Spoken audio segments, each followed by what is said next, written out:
안녕하세요. 저는 30대 중반의 돌싱녀입니다. 결혼을 일찍 해서 이제 10살 된 딸아이를 혼자 키우고 있어요. 이렇게 얘기하면 주변 사람들이 저를 안쓰럽게 보기도 하죠. 하지만 저는 지금 정서적으로도 경제적으로도 너무 만족스러운 삶을 살고 있어서 주변에서 저를 어떻게 보든 아랑곳하지 않게 되었어요. 물론 처음에는 불쑥불쑥 화도 나고 내 신세가 너무 처량하다는 생각도 들어서 우울감에 빠질 때도 많았답니다. 이혼하기까지의 일들을 생각하면 너무 충격적인 일들의 연속이었거든요. 그런데 모든 상황이 정리되고 보니 비로소 내 삶을 찾은 듯해 도리어 이혼하길 잘했다는 생각이 들더라고요. 도대체 무슨 일들이 있었길래 이혼하길 잘했다는 생각까지 드는 건지 궁금하시죠? 이제부터 제 얘기를 풀어보겠습니다. 전 남편을 처음 만난 얘기부터 하자면 대학교 시절 신입생 때로 거슬러 가야 할 것 같아요. 고등학교 3년 내내 학교, 학원, 집만 뺑뺑이 돌면서 공부에만 찌들어 살다가 자유분방한 대학생이 되어 모든 게 새롭고 기대에 부풀던 때였습니다. 고등학교 때와는 비교도 안 되는 자유로움에 취해 매일매일이 날아갈 것처럼 좋았는데 그중 가장 기대가 되었던 것은 단연 동아리였답니다. 동아리 활동은 대학 생활의 꽃이라고 하잖아요. 정말 많은 설렘과 기대를 가지고 있어서 여기저기 동아리 홍보하는 곳을 기웃거렸는데 그중 등산 동아리인 산악회가 눈에 들어오더라고요. 저는 본래 에너지가 넘치고 움직임이 많은 활동들을 좋아하는 편이어서 이왕이면 정적인 분위기보다 동적인 분위기의 동아리를 선택하고 싶었거든요. 그런데 산악회라니 어렸을 때 잠깐 경험해봤던 클라이밍 생각도 나서 망설임 없이 바로 가입했답니다. 산악회에 가입하고 보니 여자 학우들의 비중이 현저히 낮은 데다 여자 신입생 등록은 저뿐인 게 아니겠어요? 저야 뭐 성격 자체도 활동적인 데다 중성적인 이미지도 강해서 남자 선배들이 전혀 어려워하지 않았고 선배들도 여자 신입생이 한 명이라 이런저런 것들을 많이 챙겨주고 도와주시더라고요. 그렇게 시작된 동아리 활동은 정말 대학 생활의 꽃이 맞더라고요. 산악회는 모임도 활동도 많은 동아리였어요. 시기별로 등산 일정이 정해졌고 준비를 핑계 삼아 매일같이 동아리방에 모여서 놀다가 술자리로 이어지는 날이 다반사였답니다. 그렇게 매일같이 마주치다 보니 선배들과 격이 없이 편하게 웃고 얘기할 수 있는 정도로 가까워졌어요. 그중에 집이 같은 방향이라는 이유로 술자리가 파하면 매일같이 저를 바래다주는 선배가 있었는데요. 이름은 정민우였고 군대 다녀오고 2학년으로 복학한 선배였어요. 처음에는 방향이 같다는 이유로만 바래다 주나 보다 생각했는데 모임이 아닌 날도 저를 바래다 준다고 기다리는 모습을 몇 번 보고 나니 나를 좋아하는 건가 생각했죠. 역시나 어느 날 집에 바래다 주면서 사귀자고 고백을 하더라고요. 저도 민우 선배가 좋아지고 있을 때여서 우리는 자연스럽게 연인 사이로 발전했답니다. 그렇게 대학 생활 내내 민우 선배와 매일같이 얼굴을 보면서 연인 사이로 지냈어요. 어느 연인들처럼 중간중간 싸우면서 헤어지는 시기도 있었지만 곧 허전함을 견디지 못해 다시 만나기를 반복했었네요. 성격적인 부분들은 꽤 잘 맞았던 것 같은데 관심사는 달랐어요. 민우 선배는 성적이나 스펙보다는 남자는 인맥이라며 대외적인 만남이나 모임 등을 신경 쓰는 편이었어요.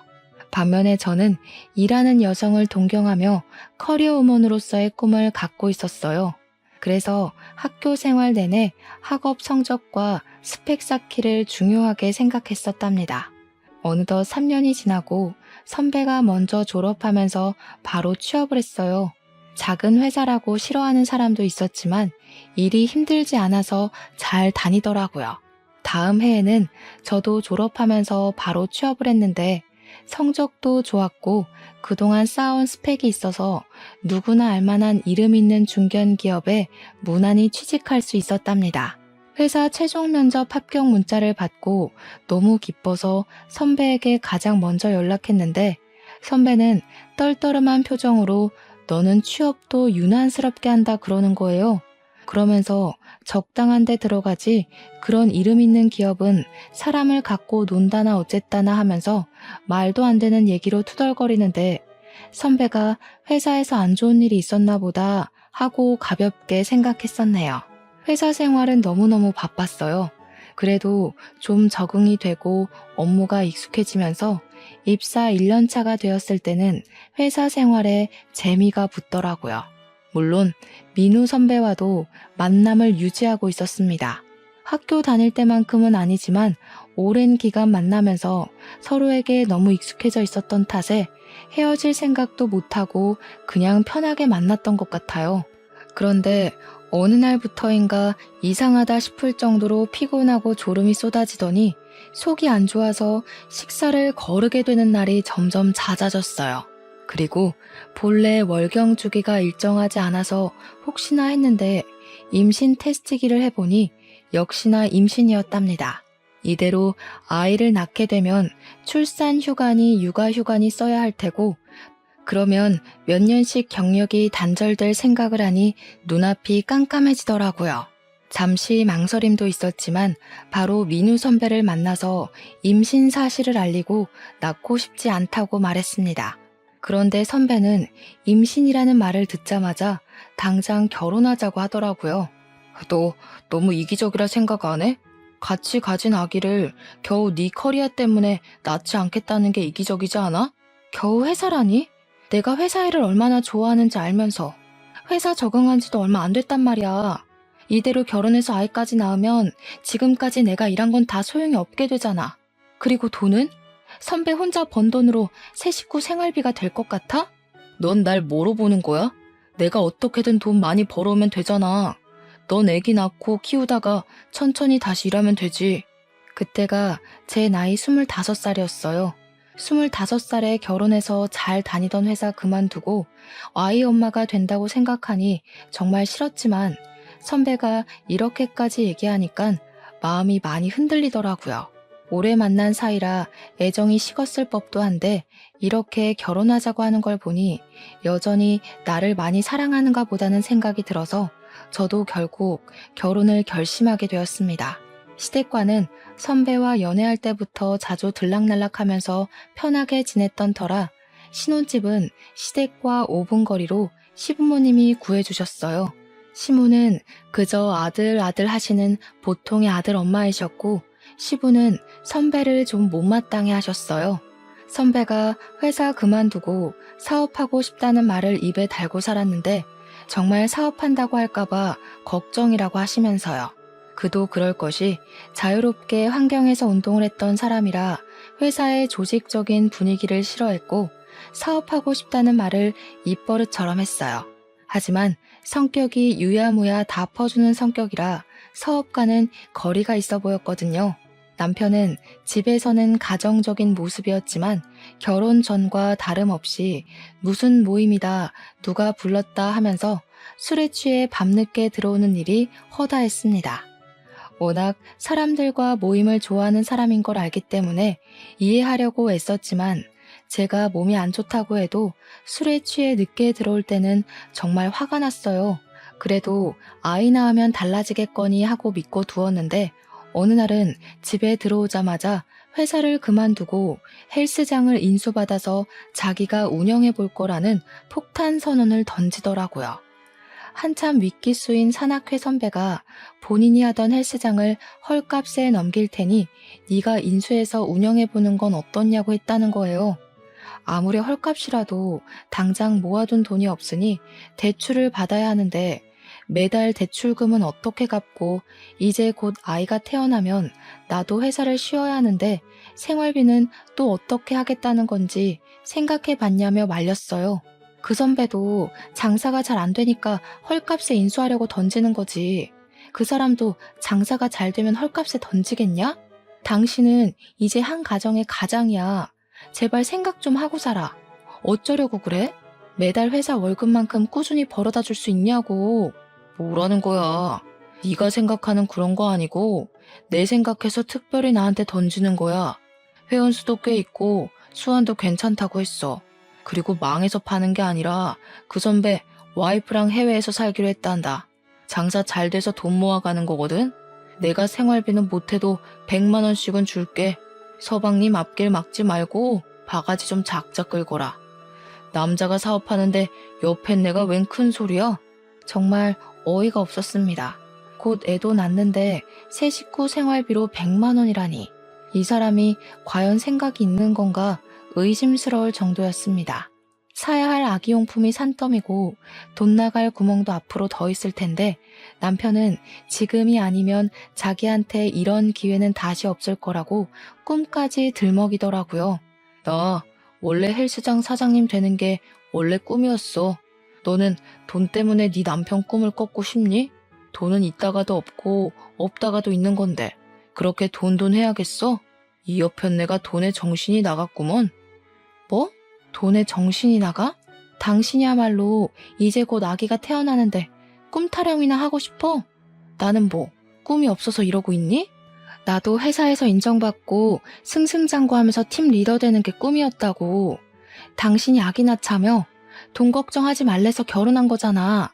그렇게 왕창 싸우고 너무 어이가 없어서 며칠 동안 남편이랑 말을 끊고 지냈답니다. 그랬더니 기어이 자기 뜻대로 회사에 사표 내고 대출받아서 헬스장을 인수해버렸더라고요. 저는 임신 기간 내내 입덧도 심하고 아침이면 몸이 붓고 밤이면 다리가 뭉치고 수시로 허리가 아파서 점차 지쳐가고 있었습니다. 임신 6개월이 지나면서는 갈수록 출퇴근이 힘에 부치면서 가급적 출산 휴가를 빨리 써야겠다는 생각뿐이었고요. 하지만 벌 수 있을 때 한 푼이라도 벌어야겠다는 생각에 결국 아기 낳기 직전까지 회사를 다니다가 출산 휴가를 냈답니다. 하지만 아이가 태어나고부터 돈 문제가 불거지기 시작했어요. 매달 나가는 생활비는 늘었는데 남편은 애초에 약속했던 100만 원도 줄 수 없을 것 같다고 통보를 하더라고요. 헬스장 운영비에 인수할 때 받은 대출금의 이자까지 내고 나면 남는 돈이 없는 걸 어떡하냐고 그랬어요. 자기와는 전혀 상관없는 일인 것처럼 통보를 해오는데 책임감이라곤 일도 찾아볼 수 없는 모습이었습니다. 약속과 다르잖아. 못해도 100만 원씩은 갖고 온다며. 왜 한 입으로 두 말하는 거야? 누군 갖고 오기 싫어서 안 갖고 오니? 아직 생각만큼 매출이 많이 없는 걸 어떡해? 헬스장을 굴러가야 하고 대출금 이자도 밀릴 수는 없잖아. 그래서 돈이 없다고. 당신이 뭘 잘했다고 소리 질러? 너는 매달 100만 원 가지고 생활하는 게 가능하다고 생각했니?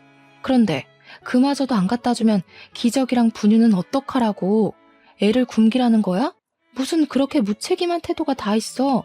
우리 엄마한테 사달라고 하면 되지. 바로 옆에 엄마네가 있는데 무슨 걱정이야? 마치 남의 집 일을 얘기하는 것처럼 나몰라라 하는데 저는 정말 너무 어이가 없었습니다. 이미 시부모님들은 남편 보험금과 저와 제 아이의 보험금까지 대신 내주고 계셨어요.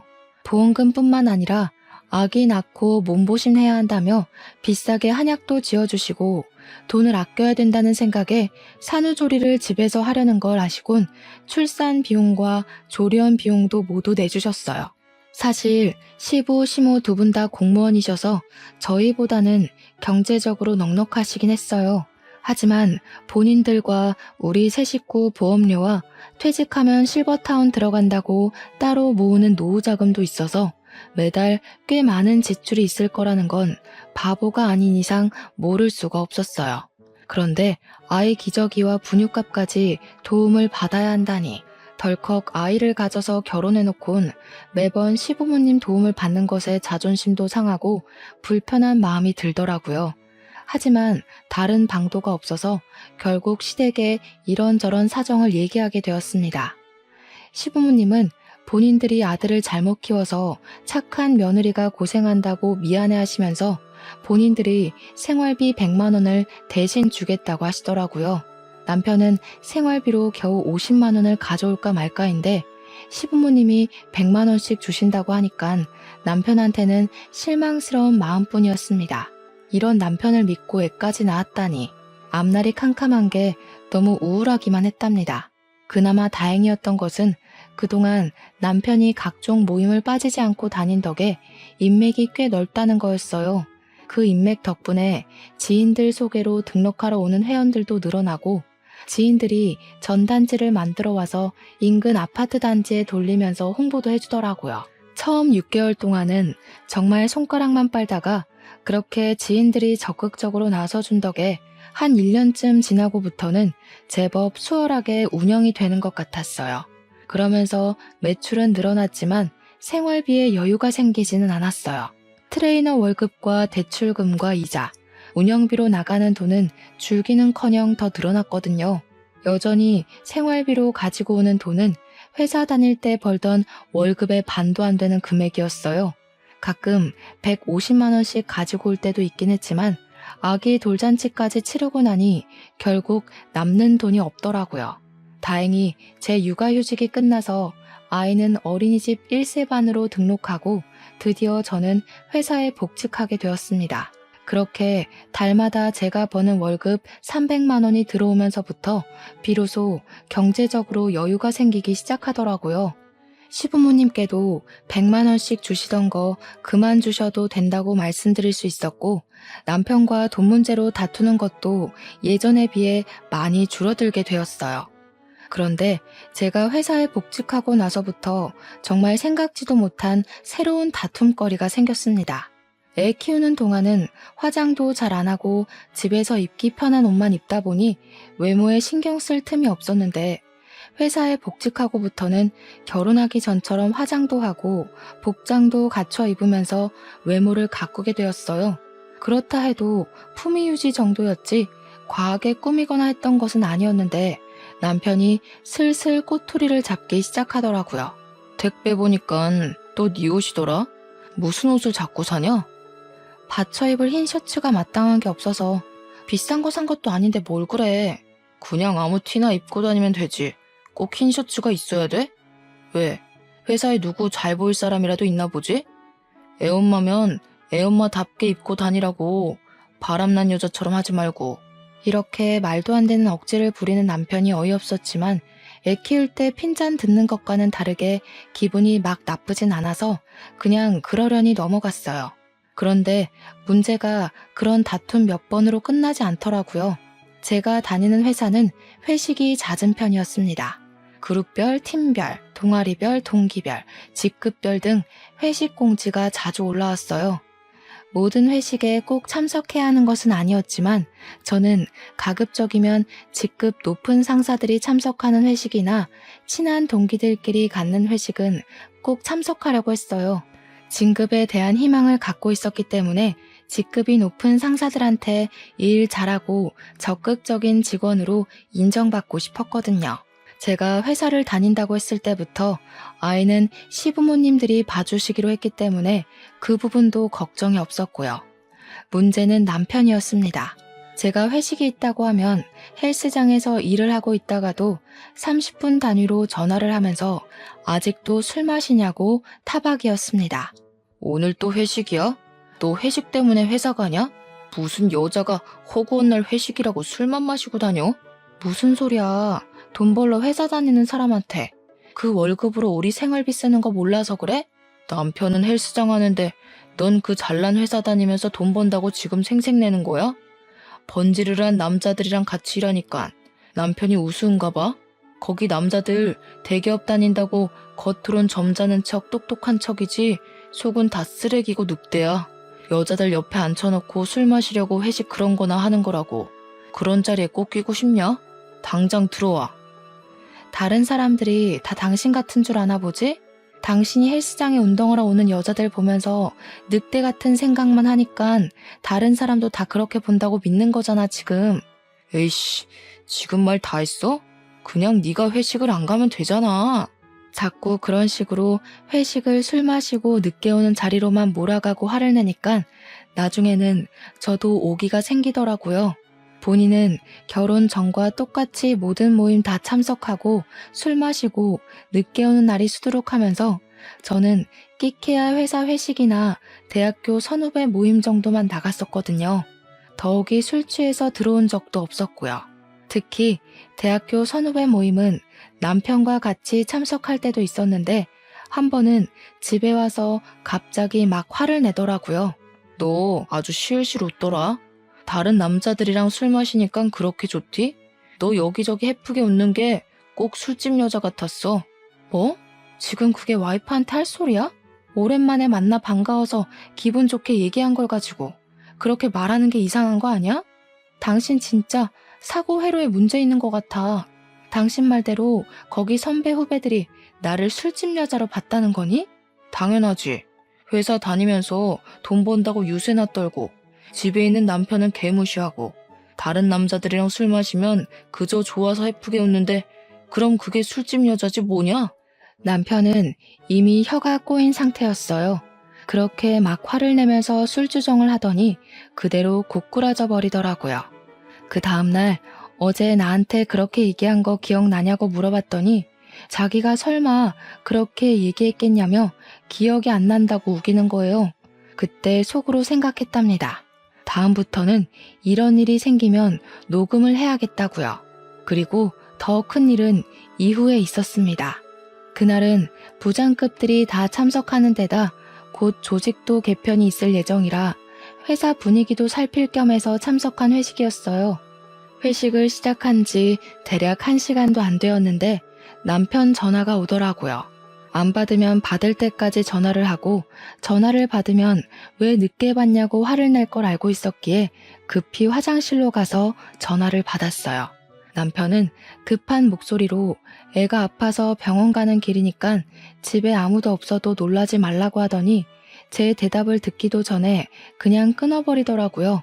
놀란 마음에 양해를 구하고 부랴부랴 나와서 택시를 잡는데 제 앞으로 남편 차가 와서 멈추는 게 아니겠어요?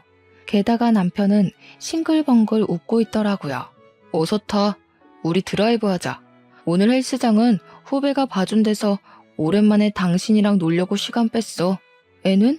병원 간다며. 아까 전화란 얘기는 뭔데?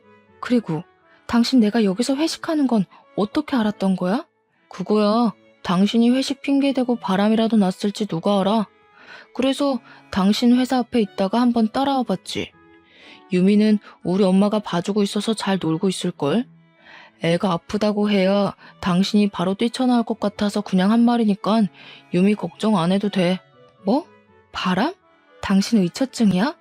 와이프 바람 날까 의심하고 아이 아프다고 거짓말해서 드라이브니 뭐니 하자고? 당신 그러고도 웃음이 나와? 진짜 제정신 아닌 거 아니야? 오늘 회식이 얼마나 중요한데. 뭘 그렇게까지 화를 내. 애 괜찮으면 됐지. 그렇다고 네가 나한테 거짓말해서 걸릴 일이 있었던 것도 아니고. 너는 기껏 여기까지 온 남편한테 그렇게 화를 내야 해? 그래, 알았어. 내가 미안해. 이제 다시는 의심 안 하고 무조건 믿을게. 화 풀어, 응? 그렇게 다시는 의심하지 않기로 약속을 받아내고 일단락 짓기는 했어요. 이후에도 남편은 대놓고 의심은 못하면서도 제가 조금만 늦는다고 하면 계속 확인 전화를 해대며 의심의 눈초리를 풀지 않았어요. 하지만 저는 조금도 의심받을 행동을 한 게 없었기 때문에 남편의 의처증을 무시하기로 했답니다. 제가 회사에 다니면서 매달 들어오는 일정 금액의 월급이 생기고 어느덧 남편 헬스장도 자리를 잡으면서 저와 남편은 더는 경제적인 부분을 크게 걱정하지 않게 되었습니다. 어느 날은 남편이 이제 자기도 취미 생활을 했으면 좋겠다고 골프를 시작하겠다고 하더라고요. 그동안 저는 남편이 헬스장을 운영하는데도 불구하고 회사 다니랴 집안일 하랴 아이 보랴 존체 운동할 시간을 낼 수 없어서 헬스장 근처에도 못 가고 있는데 남편이 취미생활로 골프를 시작하겠다니 기가 막히더라고요. 당신 취미가 운동이라며 매일 헬스장에서 운동하는데 또 무슨 골프를 친다는 거야? 그게 무슨 취미로 하는 거냐? 헬스장에서 운동하는 건 일 때문에 하는 거지. 그리고 나도 이제 좀 다른 운동이 하고 싶어. 나도 운동하고 싶은데 육아랑 집안일 때문에 시간이 없어서 엄두도 못 내고 있다고. 그런데 당신은 그 좋아하는 운동을 매일 하면서 이젠 골프까지 치러 다닌다고? 당신 나한테 헬스장 와서 운동하라고 한 번이라도 얘기한 적 있어? 너 운동하는 거 싫어하지 않았어? 그리고 집에 있으면 매일 쉬고 싶어 했잖아. 다 너 생각해서 운동하라고 얘기 안 한 건데 그걸 모르냐? 나도 산악회였어. 운동하고 움직이는 거 좋아하는데 매일 회사 일에 집안일이 힘들어서 그런 거잖아. 그런데 집안일 도와줄 생각은커녕 골프 치러 다닐 생각을 하니? 다닐 거면 나도 같이 다녀. 같이 다니면 유미는? 너는 주말에도 시댁에 애 맡기고 놀러 다닐 생각하고 있는 거야? 나야 좋게 말해서 취미니 단골 회원들이 봤다 하면 골프 얘기를 하길래 회원들 관리 차원에서 배우는 거라고. 그렇잖아도 온갖 모임이니 약속이니 바깥 일정이 많던 사람이었는데 이제는 골프를 핑계로 쉬는 날도 없이 매일 나가더니 언제부터는 주말마다 1박 2일로 골프 여행을 간다는 거예요. 단골 회원들이 주말마다 리조트로 골프 치러 가자고 했다길래 그럼 나도 애 데리고 따라가서 좀 쉬고 오면 좋겠다고 했죠. 그런데 남편은 펄쩍 뛰면서 비즈니스로 가는 건데 너는 그런 자리에 애 데리고 껴야겠냐고 남편 일망치는 여자라고 하더라고요. 헬스장 운영하면서 단골 회원들과 친분을 쌓는 것도 필요한 일인 것 같아서 결국 이해하고 갔다 오라고 했습니다. 그렇게 살림과 육아는 평일 주말 가릴 것 없이 온전히 제 몫이 되어버렸어요. 더욱이 주말은 남편의 외박으로 정말 철저하게 독박 육아 신세가 되었답니다. 어느 날 회사 친한 동생이 남편 헬스장 있는 동네로 이사했다고 거기 헬스장 등록하는데 같이 가달라고 하더라고요. 남편한테는 굳이 연락 안 하고 퇴근길에 같이 헬스장을 들렸거든요. 그런데 남편이 보이지 않아서 뭐 잠깐 나갔겠거니 생각하고 커피나 마시고 올 겸 동생과 1층으로 내려갔어요. 1층에 바로 주차장이 있어서 주차된 차들 사이를 가로질러 지나가는데 남편 차가 눈에 보이더라고요. 차 안이 잘 보이는 상태는 아니었는데 여자 육감이란 게 뭔지 저도 모르게 남편 차 쪽으로 다가갔어요. 그런데 남편이 차 안에서 어떤 여자와 입을 맞추고 있는 게 아니겠어요? 얼마나 열정적으로 하고 있는지 제가 차 안을 들여다보는 줄도 모르더라고요. 너무 놀라서 다른 차 사이로 몸을 숨겼는데 마침 어린 여자애와 남편이 차에서 내리더라고요. 어린 여자애는 헬스장 직원 복장을 하고 있었는데 보아하니 카운터 알바인 것 같았어요. 우습게도 주변 시선을 의식해서인지 둘은 가볍게 눈빛을 주고받고는 각자 떨어져서 건물 안으로 사라지더라고요. 옆에 있던 친한 동생도 내가 당황하는 걸 보더니 바로 눈치채고 배고픈데 밥이나 먹자고 해서 그날은 헬스장에 다시 올라가지 않았어요. 분명 저 어린 아르바이트생과 바람이 났는데 증거도 없이 무작정 실토하라고 할 수는 없어서 요리조리 고민하고 알아보다가 소형 녹음기를 설치하기로 했습니다. 조수석 쪽에 눈치채지 못하도록 소형 녹음기를 두었다가 3일 뒤쯤 들어보았는데 역시나 그 어린 아르바이트생과 오빠 자기야 하면서 얘기하는데 누가 들어도 연인들의 대화가 들렸어요. 앳돼 보여서 어린 줄만 알았는데 대화를 들어보니 그 여자애도 남편이 있더라고요.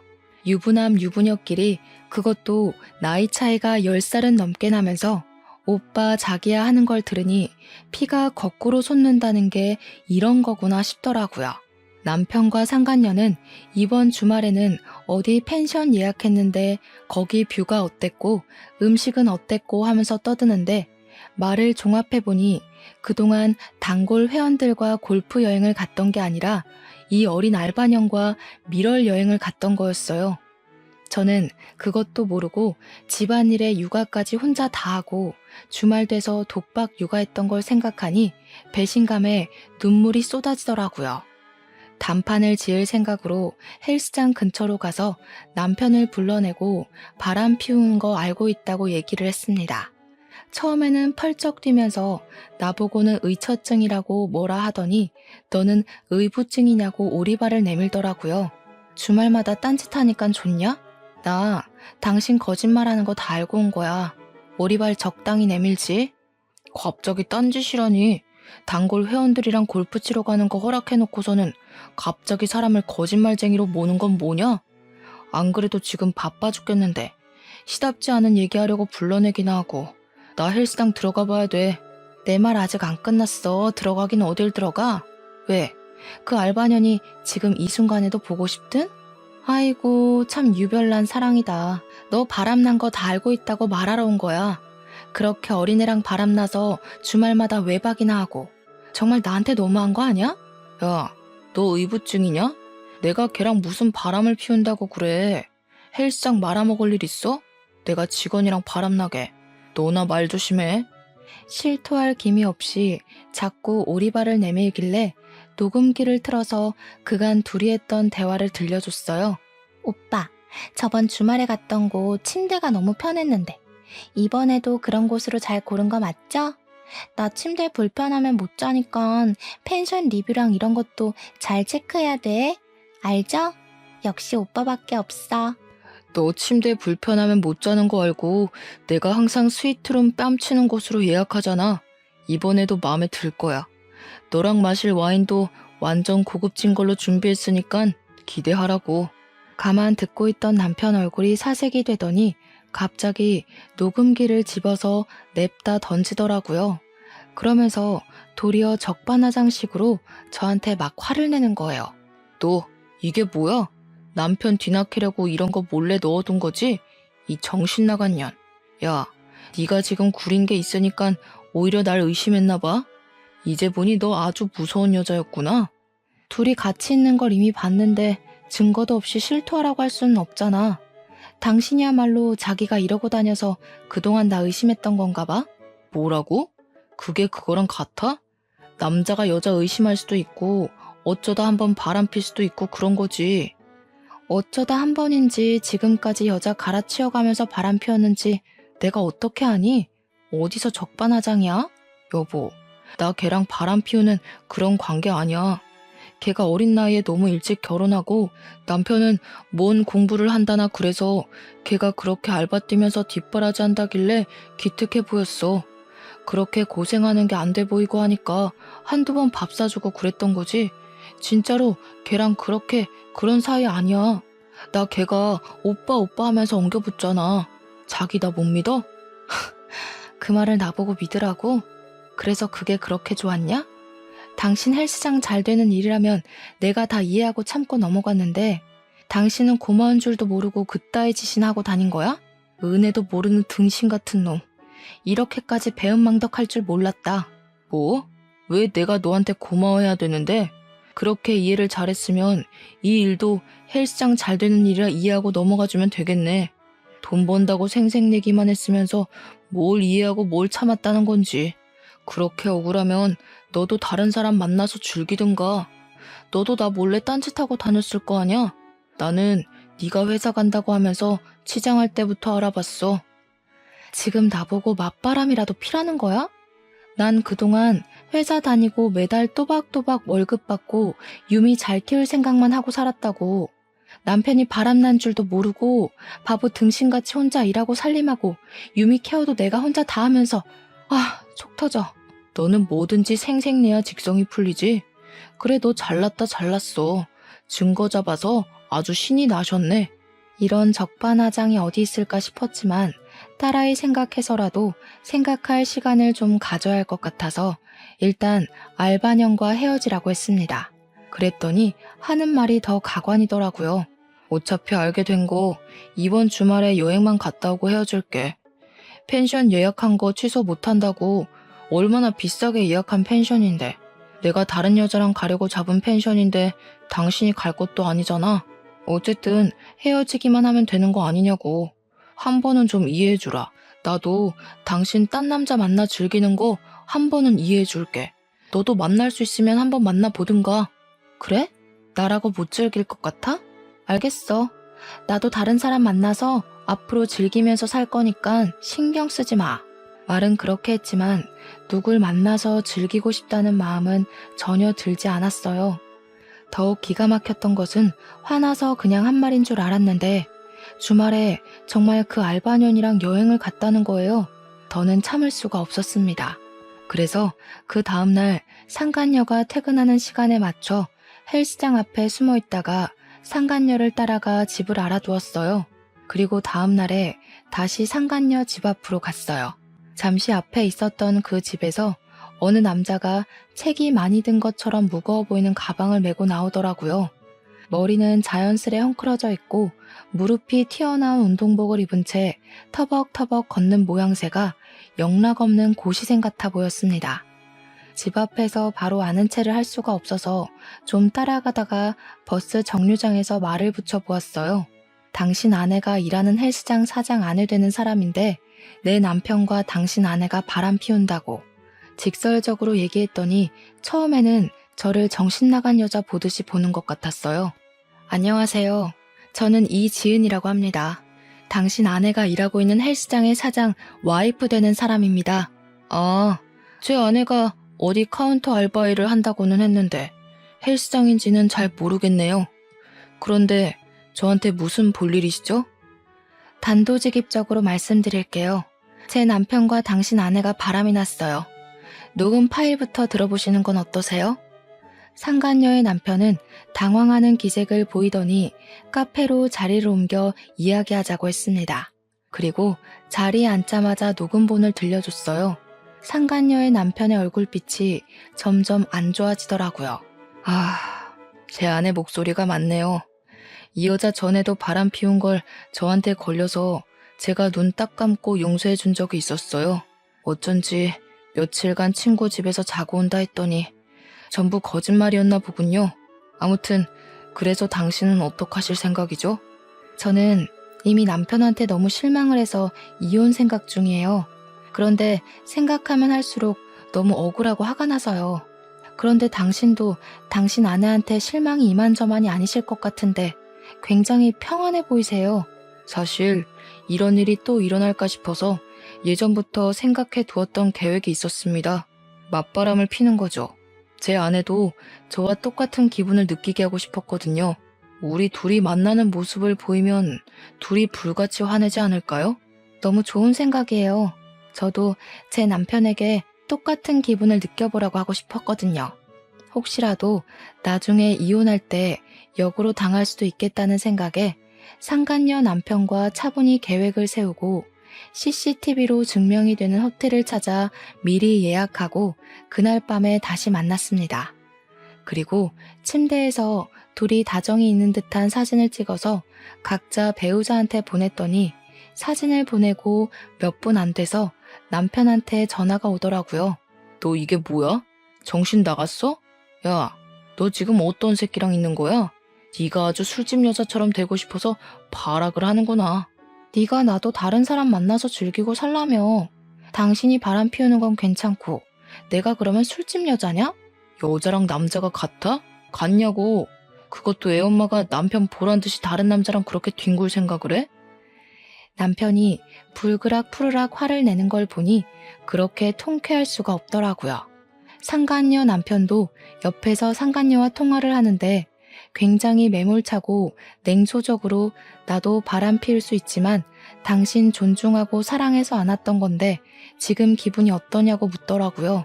그렇게 서로의 배우자와 통화를 마치고 각자 헤어져서는 저는 다른 호텔로 가서 하룻밤을 보내고 다음날 아침에 집으로 들어갔어요.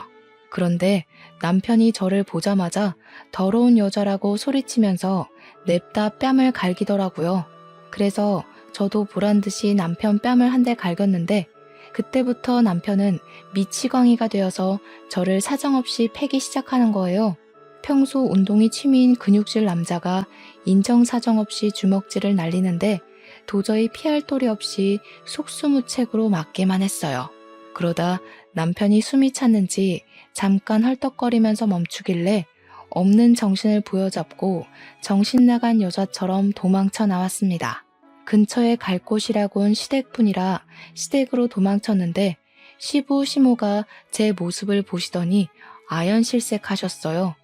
저는 남편이 개 패듯이 때렸다고 겨우 말하고는 그대로 정신을 잃었답니다. 결국 구급차를 부르고 난리가 아니었다고 했어요. 정신을 차려보니 치료가 끝난 상태로 병원 침대에 누워있더라고요. 그 상황이 너무 기가 막혀서 눈물조차도 나오지 않았습니다. 그 일을 계기로 시부모님이 모든 사실을 알게 되셨어요. 제가 폭행당한 모습을 보신 시부모님은 차마 이혼을 말리지도 못하고 그저 우리가 아들을 잘못 키워서 미안하다고만 하셨어요. 회사에는 2주가량의 병가를 냈고 친정 부모님께는 폭행 사실을 빼놓고 남편이 바람피워서 이혼하게 됐다 전화로 말씀드렸는데 친정엄마가 집으로 오겠다는 거예요. 아직 여기저기 멍투성이에 상처도 다 아물지 않았는데 이런 모습을 보고 기겁하실 엄마를 생각하니 그제야 눈물이 나오더라고요. 오신다는 걸 굳고 말리고 바로 일사천리로 이혼 절차를 진행했습니다. 모든 유책 사유가 남편한테 있었기 때문에 위자료의 양육권과 양육비까지 넉넉하게 받아서 이혼 서류에 도장을 찍을 수 있었어요. 그렇게 이혼 절차가 마무리되었지만 그날 폭력당한 기억이 쉽게 잊히지는 않았습니다. 억울하고 분한 마음에 불면증도 생기고 모든 생활이 엉망이 되면서 이대로는 안 되겠다 싶은 생각이 들더라고요. 그래서 두어 달 뒤 사람들이 가장 많이 운동하는 피크타임의 헬스장을 찾아갔습니다. 전 남편이 운동하는 사람들을 봐주다가 저를 보고는 눈이 휘둥그레져서 다가오려고 하더라고요. 저는 곧장 머리를 감싸쥐고 주저앉은 채 벌벌 떨면서 큰 소리로 울기 시작했습니다. 때리지 마세요. 때리지 마세요. 제발 때리지 마세요. 당신이 바람 피워서 그래서 그런 거였다고요. 야, 너 지금 여기서 뭐 하는 거야? 다 끝난 일 가지고 여기서 왜 이러는 건데? 여기 헬스장이라고, 내가 일하는 헬스장. 때리지 마세요. 때리지 마세요. 밤마다 당신이 꿈에 나와서 그날처럼 나를 때리고 짓밟고 있어요. 매일 밤마다 그날의 악몽을 꾼다고요. 제발 때리지 마세요. 제가 이렇게 빌게요. 제발요. 전 남편은 어쩔 줄 몰라 하며 말리기 위해 서둘러 다가오는데 옆에서 운동하다가 이 상황을 그대로 보고 있던 건장한 남자 두어 명이 남편 앞을 막아서더라고요. 그리고 위협적인 자세를 취하며 저를 때리지 못하게 막아주었습니다. 아니, 오해예요, 오해. 지금 저 여자가 쇼하는 거라고요. 나 물 먹이려고 쇼하는 거잖아요, 지금. 제발 때리지만 마세요. 제가 하란 대로 다 할게요. 당신이 때리고 나면 숨쉬기가 힘들어요. 이렇게 부탁해요.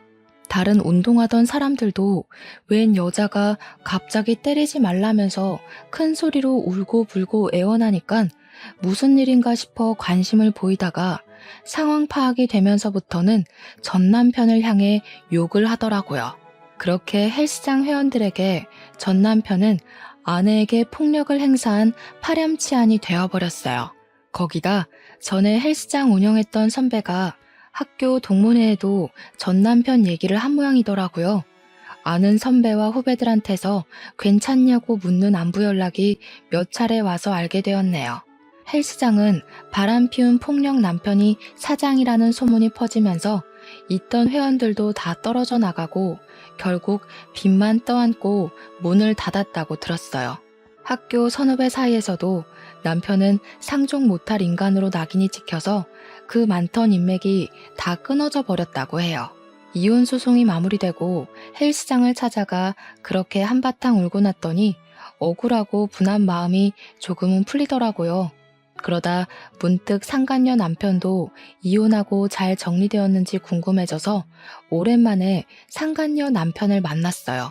제가 폭력당한 얘기를 듣고는 본인이 그런 제안을 해서 그렇게 되신 것 같다고 죄송하다고 하더라고요. 저는 남편 본색을 알게 되어서 이렇게 이혼도 하고 이제 그런 사람과 얽힐 일 없게 되었으니 오히려 잘 된 것 같다고 얘기했습니다. 상간녀 남편은 여자가 이혼만은 하지 말아달라고 싹싹 비는 통에 아직 이혼 소송 중이라고 하더라고요. 그 사람이 돈으로 꼬셨다고? 돈 많은 사람이 꼬시는데 한 번 넘어간 걸로 내가 뭘 그렇게 잘못했냐고. 네가 돈이 많았으면 내가 넘어갔겠냐고. 그러면서 이혼만은 절대 못한다고 우기잖아요. 저를 좋아해서 그런 거면 안쓰럽기라도 하지. 정말 좋아했던 게 아니라는 건가요? 바람 피운 걸로 봐서는 좋아했다고 하기도 염치 없겠지만요. 제가 사법고시 패스해서 검사 마누라로 살아보는 게 그 사람 소원이었는데 사실 이 일 터지기 전에 사법고시 1차 붙고 2차 준비 중이었거든요. 고지에 다다른 거였는데 그새를 못 참고 바람을 저지른 거죠. 지금은 3차까지 다 붙고 첫 발령을 기다리는 중이에요. 이번에도 제가 못나서 바람 피운 거라 고집부리더니 그동안 자기가 내조 잘해서 제가 합격한 거라고 큰소리 치더라고요. 그때 정말 오만정이 다 떨어졌습니다. 어머, 그래도 정말 잘 되셨네요. 축하드려요. 앞으로 승승장구하실 일만 남으셨네요. 축하해 주셔서 감사합니다. 혹시 전 남편 소식은 들으셨나요? 전 남편분이 저희 집을 몇 번 찾아와서 집사람한테 매달렸던 모양인데 아내가 스토커로 신고했더라고요. 그날 경찰 출동하고 난리가 아니었답니다. 이번 폭행 사건이 소문나서 헬스장 망하고 문 닫았다고는 들었는데 그런 일이 있었군요. 결국 이혼당하고 상간녀한테 차이고 스토커로 신고까지 당하다니 역시 다른 사람 고통 준 만큼 자기도 벌을 받네요. 저희가 비록 이런 일들을 겪었지만 앞으로는 잘 될 거라고 생각해요. 저도 곧 회사에서 진급할 것 같거든요. 정말 잘 됐네요. 진급하신다니 축하드려요. 지은 씨도 앞으로 더 잘 되실 겁니다. 우리는 그렇게 이야기를 나누고 앞으로 더 잘 될 거라고 격려해주면서 헤어졌답니다. 어느 날 전 시모에게서 연락이 왔어요. 딱 한 번만 만나달라고 하시는데 거절할 수가 없겠는 거예요. 그래도 전 시부모님들은 저에게 참 잘해주셨고 이혼할 때도 저한테 많이 미안해 하셨거든요. 너는 아주 얼굴이 확 폈구나. 민우는 요즘 고시원에서 지내는데 너는 혼자 편히 지내서 좋으냐? 그렇게 우리 아들 인생 골로 보내버리니까 좋아? 어쩜 이렇게 매몰찰 수가 있냐? 남자가 한번 바람 피운 걸로 이사다를 만들어놔? 내 아들만 이게 무슨 고생이니? 민우 씨가 고시원에서 지내든 노숙을 하든 이제 저와는 상관없잖아요. 그리고 이런 사다를 만든 건 제가 아니라 민우 씨예요. 네 말 무슨 말인지 안다 알아. 그래도 유미 아빠고 10년을 같이 살았던 사람이잖니? 자기도 반성 많이 했을 거다.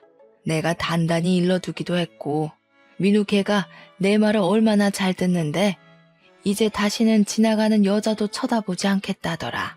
너한테 그런 건 너무 화나서 자기도 모르게 그랬다고. 앞으로 이제는 다시는 안 그런다고 내 각오를 단단히 받아왔으니 이제 좀 마음 풀고 민우 좀 한번 만나봐라. 너랑 이혼하고 완전 페인처럼 살고 있어.